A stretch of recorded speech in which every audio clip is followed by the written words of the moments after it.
Welcome back, YouTube modeling community. Pappy here at West Georgia Rods and Custom. This is the third part of the casting your own parts tutorial that I've been doing. This is on two-piece molds.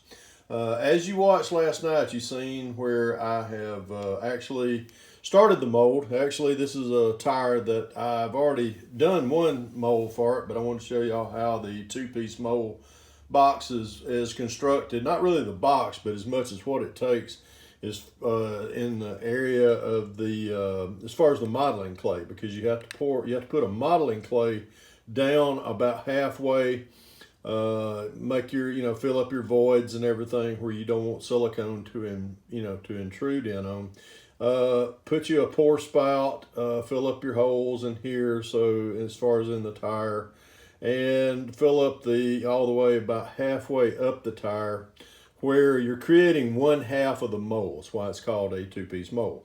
And then also doing another thing that you need to do is form you some index holes right here. So just take you can use a pencil, pen, something like that.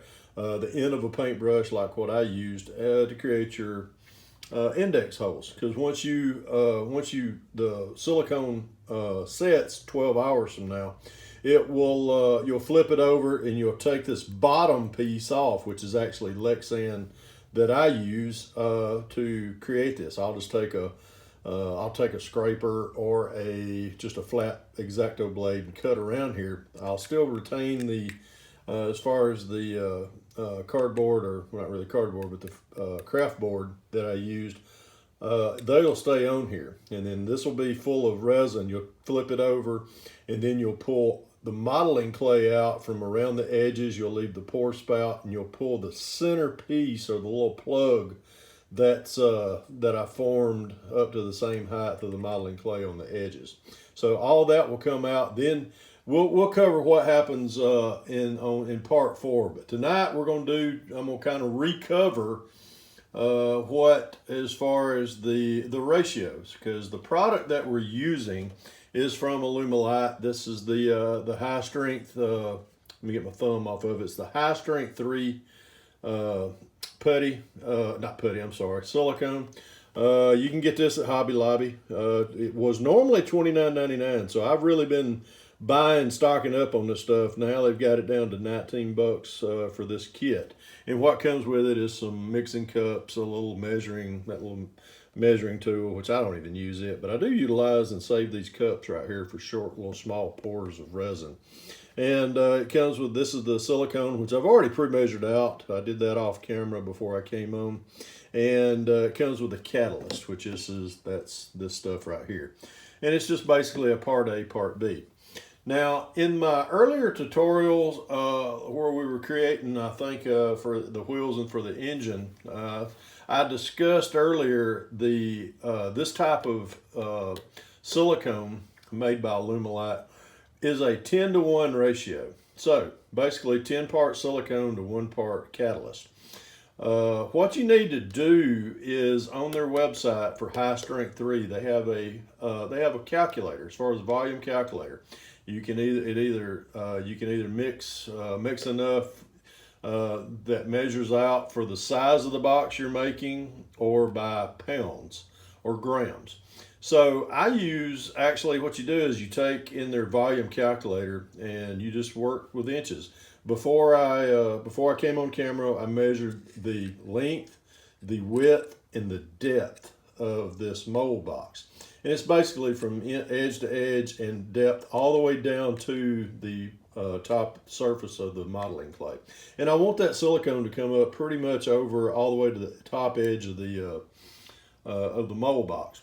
So in that calculator for Alumilite, for the High Strength 3, you can put 2 inches times 2 inches times 3/4, which is actually the depth all the way down to the top edge from the top edge of here all the way down to the modeling clay, is 3/4 of an inch, so 0.75. All right, in that calculator, when it calculates up, it tells you that you will need 63 grams of the silicone, which I've already pre-measured out right here on my scales. And the math formula, or as far as with 10-to-1, all you're doing on 10-to-1 is you've got 63 grams of silicone, but it'll take 6.3 grams of catalyst of this stuff right here. So what you'll do, and anytime if it says 63, it'd be 6.3. You're just moving a decimal point over one point right there. If it was, let's say if it was 65 grams, I would always just round up to be safe. So I'd be, instead of, if it was 65 grams, I would say I need 7 grams of catalyst. Better safe than sorry. So just like I said earlier, off screen, what I did was I went ahead and poured me 63 grams of catalyst right here. Now, what I'm going to do is, and I'm actually going to, let me take my math formula out of the way. Bins that I've ordered, this is the set of scales that I have I've started using. These are very handy. I'm really enjoying these. This makes pouring the molds very simple as far as it tells you exactly how much you're pouring, how much you're using, and you won't even overuse. You won't have basically silicone left over. I'll be scraping the bottom. All right, let's turn this on. Let it zero out. I said that I had 63 grams, which actually I'm weighing the cup along with it. So I'm gonna zero this out. Have to hold it down. All right, now we're not really measuring the silicone or the cup, but we needed how much again? 6.3 grams. So I'm just we're gonna add 6 grams to this. So let me turn the pour spout right. We're going to watch it just come up. There's 6 grams right there. Boy, you'd think I've been doing this before. So, all right, we got 6 grams. Now I'm just going to turn that off, set that out of the way. We're going to pull our mold box back over here in the camera, and I'm going to start stirring. Alumilite recommends stirring this about a minute. With what I'm using, as you can tell, I just put it just a regular old Dixie cup, and just got me a craft stick and started stirring. One thing that some of the Alumilite products, the silicone, and as far as really it's the catalyst that controls what color the silicone will dry out to be. And as you can tell, this is I don't know if you can tell. Yep, you can tell that. That it turns pink, which I'm kind of glad. A lot of the actually, I've created a mold for the other set of tires that I did. I had some catalyst left over from a previous kit that I had bought, and when I started pouring, I noticed it was white. Okay, one half of the mold is white, and then the other, I started pouring out of this kit. It was the pink catalyst, and it made the mold look better. So anyhow, I didn't care what it looked like, just as long as I had a good, mold at the end. And if you make a good mold, if you do, take your time, make your mold box good. Just do a good quality mold. It pays off in your what you cast. Which these are a set of the Mickey Thompson. The Pro Street Mickey Thompson Sportsman tires. These look really well. I forget what kit I got these out of, but when I seen them, I was like, you know what, I'd like to have an extra set of those. And it's hard to find, it's hard to find Pro Street tires, just other than going and buying a kit. So I was like, you know what, I'm just gonna make my own, and that's pretty much what I've been doing here. All right, we're about a minute into the stirring. I'm going to wipe the stick off, kind of scrape around the edges. And when I pour, I like to pour at a height about 6 inches from the top. And I'll generally start maybe in a corner and let that product just creep over the mold. What that reason being behind that, if there's any trapped air in the silicone, from the stirring, from the mixing process, it pops out. That air bubble when you're pouring it out in a thin stream like this, it doesn't get trapped. It goes quickly away. Now, I had some questions the other day. Somebody asked me, do you need to spray a release agent prior to pouring the silicone over this. You can, but you don't have to. This silicone will not stick to the plastic that you're trying to duplicate, or to the mold box, or to the modeling clay. It pretty much it will not adhere to that. But what it will do is when you I hadn't got that all the way to the top yet. Oh. You do not want to pour silicone on top of silicone without using a, I believe I can get all that in there. It just goes to show you how accurate this volume calculator is.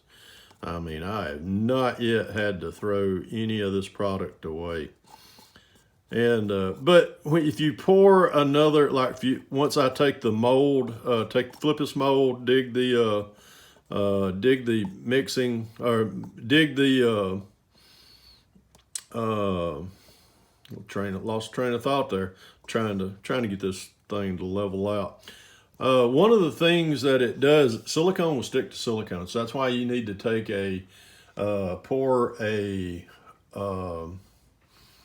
spray it with a release agent before you mix, or before you pour silicone on top of silicone. So, but this is it. This is all we can do tonight. And what I normally do is I will sit here with this for about 5 minutes. This stuff, it takes, I think it starts setting up.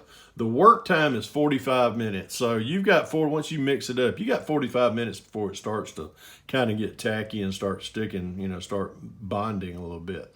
The demold time, however, when you can take this thing apart, is anywhere from 12 to 18 hours. It's based on relative heat and humidity. So, but you get a full cure to this stuff at about 48 hours. So, but one of the things that I like to do, I hadn't got my X-Acto blade, but a lot of times, just to get the air bubbles out of it, you can sit here and you can tamp it. You can just tamp this, and any of the air bubbles that's trapped in that silicone will it'll come up to the top, and they'll pop by themselves. If they don't pop, just go get you a toothpick or some kind of something sharp. I just take my old X-Acto blades and just sit here, and I'll pop each one as it comes. Right there's a great big one coming up. You can see it right there. It's just fixing to come to the surface, and then pop, there it goes. So, but I'm not going to sit here and bore y'all with popping bubbles or anything. I'm just going to let them rise to the top. I'll pop them as they come up. And then in the morning, I'll come in here, check on it, and it'll be a good smooth surface across there. I'll let it fully cure out, and then I'll come in tomorrow, pop the bottom of this, and then I'll repeat it. But that'll be another subject that I want to talk about as far as the mold release agents that you can use, you can buy, or you can make. And we'll cover that in the next part. I think this is part 4 that we'll be doing that in. Anyhow, hope y'all enjoyed part 3. All I did was just mix some silicone, pour it in here, and that was about it. But I did want to cover the as far as that again. That everybody has pretty much, well, Pappy, we really appreciate you doing this, and I really enjoy doing it for y'all. But I hope this debunks a lot of the mysteries on pouring and casting your own molds and your own resins and stuff. Anyhow, folks, part 4 will be continued tomorrow night. We'll pop the bottom off this, pull the mold apart a little bit, and pour some more silicone. Remember, folks, if you can dream it, build it. God bless y'all. Pappy out of here.